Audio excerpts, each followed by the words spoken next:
In this video, I will show you how to use the Portrait Page Wizard to flow a set of portraits into a page. So you're going to go to Libraries, the tab at the top.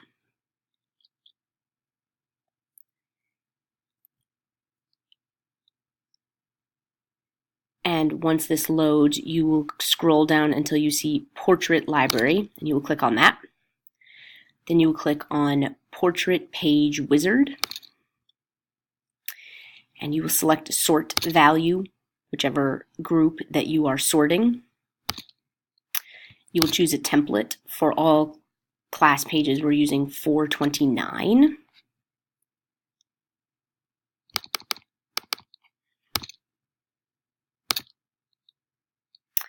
You'll hit Next. You'll assign it to whatever page it goes with. And then you click Finish, and it will flow the pictures right onto that page. When you're done with this, you should go and check to make sure that it worked.